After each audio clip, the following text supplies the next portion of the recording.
Bogura city ideal মাদ্রাসা, মেধা মননে এক ধাপ এগিয়ে।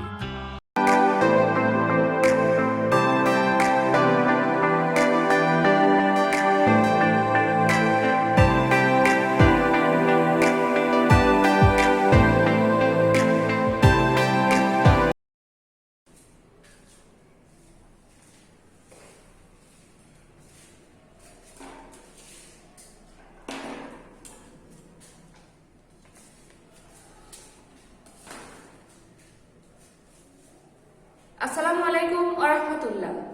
প্রিয় তারবিয়তের ছোট শিক্ষার্থীবৃন্দ, আশা করি মহান আল্লাহর রহমতে সবাই ভালো আছো, সুস্থ আছো। আজকে আমি তোমাদের সাথে আবারও উপস্থিত হয়েছি তোমাদের আমি ইংলিশ ক্লাসটি নিব বলে।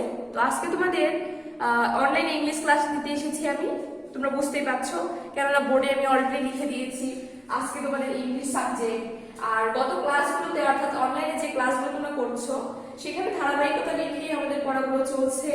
আর যে ধারাবাহিকতায় পড়াগুলো চলছে এই ধারাবাহিকতায় যদি তোমরা পড়তে থাকো অর্থাৎ পড়ো, তাহলে তোমাদের যে ছুটির কারণে যে গ্যাপটা পড়া, এই গ্যাপ কখনোই থাকবে না। আশা করি তোমাদের কোনো গ্যাপ থাকবে না, তোমরা কাটিয়ে উঠবে। যদিও ছুটিতে বাসায় আছো, ক্লাস সরাসরি করছো না, তারপরেও আমাদের এই অনলাইনে যে ক্লাসগুলো তোমরা দেখতে পাবে অবশ্যই তোমাদের 100% উপকার দেবে।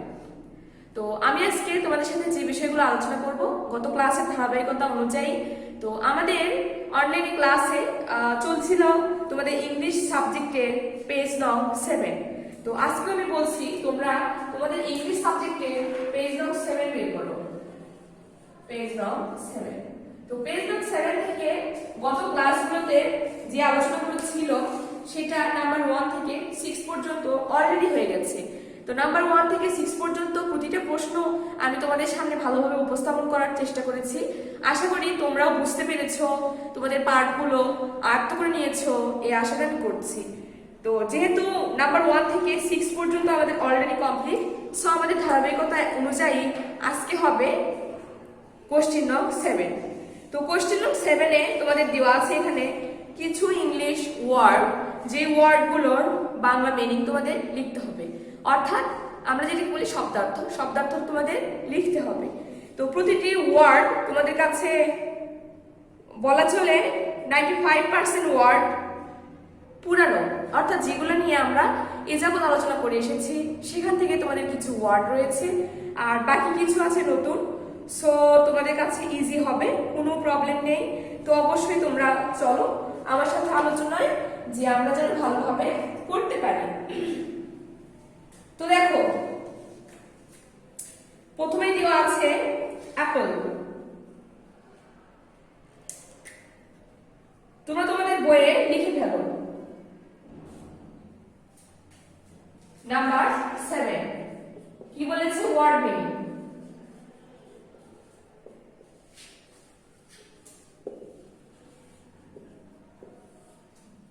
ওয়ার্ড মিনিং, তো ওয়ার্ড মিনিং এ বলেছে দেখো কি কি আছে। তো প্রথমে আমরা জানবো, দেওয়া আছে অ্যাপল।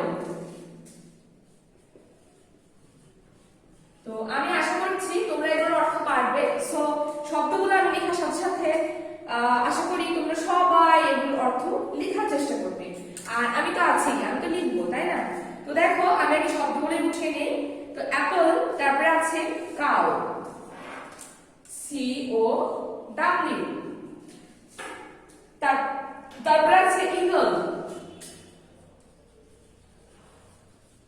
ইগল, নেক্সটে আছে গার্ড,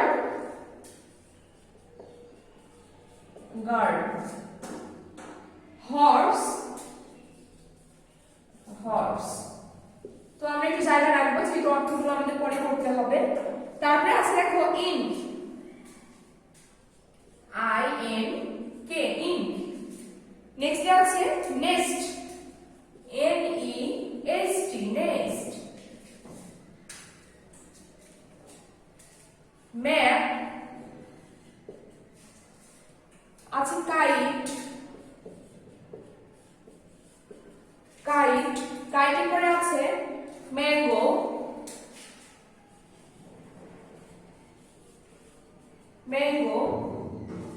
তারপরে আছে কুইন,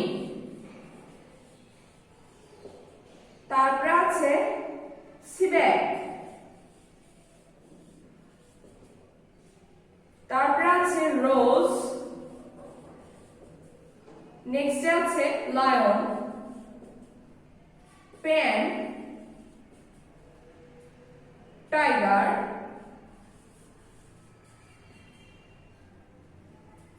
ওকে। আমাদের আর যদি লিখতে যাই আমাদের হচ্ছে হয়ে যাবে, অর্থাৎ তোমরা দেখতে পাবে না, সো আমি এগুলো পরে লিখছি।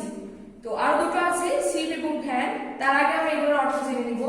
যে ওয়ার্ডগুলো আমি পড়ে লিখেছি আমি একটু আগেই বলেছি যে এগুলা 95% তোমাদের জানা ওয়ার্ড, তারপরেও আমি তোমাদের সাথে আলোচনা করব তোমাদের সহজ হওয়ার জন্য, বুঝতে পারার জন্য। সো দেখো, প্রতিটি ওয়ার্ডের আমি অর্থ করব।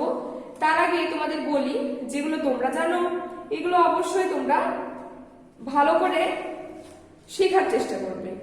তো দেখো, আমাদের প্রথমে কি দেওয়া আছে? প্রথমেই দেওয়া আছে অ্যাপল। সবাই লিখে ফেলো, আশা করি ভালোভাবে সবাই লিখে নিয়েছো। তো অ্যাপল অর্থটা দ্রুত লিখে নাও।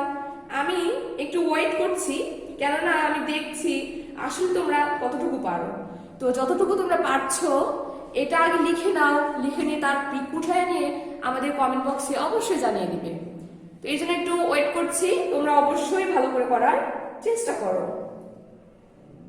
তারপরে আমি লিখবো, আমি তো আছি, আমি লিখে দেওয়ার জন্যই আছি তোমাদের এখানে।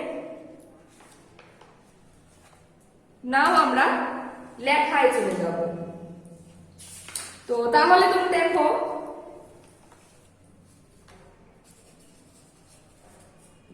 প্রথমে আছে অ্যাপল, তারপরে আছে কাউ, তারপরে আছে ইগল, তারপরে আছে গার্ল, হর্স। এগুলো তোমরা পাচ্ছ, এটা আমি জানি। এখন আমি লিখবো, অনেক সময় দেওয়া হয়ে গেছে, তোমরা আশা করি লিখে ফেলেছো। তো দেখো আমি লিখছি অ্যাপল অর্থ কি হবে?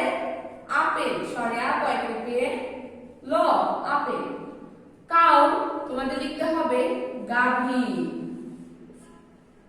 ঈগল তোমাদের লিখতে হবে দীর্ঘই গ ল ঈগল। গার্ল তোমাদের লিখতে হবে বালিকা। হর্স তোমাদের লিখতে হবে ঘোড়া। আমাদের এক লাইন অলরেডি হয়ে গেছে। ইঙ্ক, ইঙ্ক অর্থ তোমরা লিখবা কালি। নেস্ট অর্থ লিখবা পাখি বাসা, পাখি যেখানে বসবাস করে, পাখির বাসা। ম্যাপ তোমাদের লিখতে হবে মানচিত্র। কাইট তোমাদের লিখতে হবে ঘুড়ি। ম্যাঙ্গো তোমরা লিখবে আম। কুইন তোমরা লিখবে রানী। জিবেট মানে লিখবা ছোট জাহাজ, ছোট জাহাজ বা জলযান, ছোট জাহাজ বা জলযান। ছোট জাহাজটা অনেক বড় হয়ে যায়, ছোট জলযান লিখবা। তাহলে জিবেট মানে SEG উচ্চারণ হবে, BE বেক মানে লিখবা জলযান। পানিতে যারা চলে, জলে যারা চলে তাদেরকে বলা হয় জলযান। রোজ অর্থ লিখবা গোলাপ। লায়ন অর্থ লেখো সিংহ। পেন অর্থ করয়। টাইগার অর্থ বাঘ। এই হচ্ছে ওয়ার্ড মিনিং। তো বাকি দুটি আমাদের এখনো বাদ আছে, তো ওই দুটি এখন আমি লিখে দেওয়ার চেষ্টা করছি। তো আমাদের সেই দুটি শব্দ কি ছিল? শিপ আর ভ্যান। একটা আছে শিপ আর একটা ভ্যান। সো আমি ওই দুটি নিচে লেখার জন্য ম্যাঙ্গোর নিচে স্পেসটা ইউজ করছি। আমাদের আছে কি যে শিপ, এটা কিন্তু সবার নিচে হবে। শিপ অর্থ জাহাজ, যেগুলো বড় জাহাজ। আর জিপেটটা হচ্ছে ছোট ছোট যে জাহাজগুলো, ওগুলোকে বলা হয়। এরপরে আমরা আরেকটা জানবো ভ্যান। ভ্যান অর্থ মালগাড়ি, যে গাড়িগুলো মালামাল বহন করে তাকে বলা হয় ভ্যান। ভ্যান অর্থ মালগাড়ি। এই হচ্ছে আমাদের যে পড়াটা রয়েছিল, অর্থাৎ ওয়ার্ড মিনিং। আশা করি ওয়ার্ড মিনিং গুলো তোমরা নিজেরাও পেয়েছো, আমি লিখে দিয়েছি, তোমরা এখন বুঝতে পেরেছো, এই আশায় আমি করি। তো এখন আমরা দেখব, এটা ভালো করে লেখার চেষ্টা করি, তোমরা একটু বুঝে নাও। মাল গাড়ি। এটা আমি দাগাইছি কেননা এটা শেষে হওয়ার কথা ছিল, স্পেস অল্প হওয়ার কারণে আমরা এখানে লিখে নেওয়ার চেষ্টা করেছি। এই ছিল আমাদের ওয়ার্ড মিনিং। আশা করি তোমাদের কাছে খুব মজা লেগেছে, তোমরা ওয়ার্ড মিনিং গুলো ভালোভাবে বুঝেছো। তো আজকে ক্লাস এই পর্যন্তই, যেহেতু বাসায় তোমাদের পড়াগুলো কমপ্লিট করতে হবে, সুতরাং আমি আর বৃদ্ধি করবো না। সবাই ভালো থাকো, সুস্থ থাকো, আল্লাহ হাফেজ।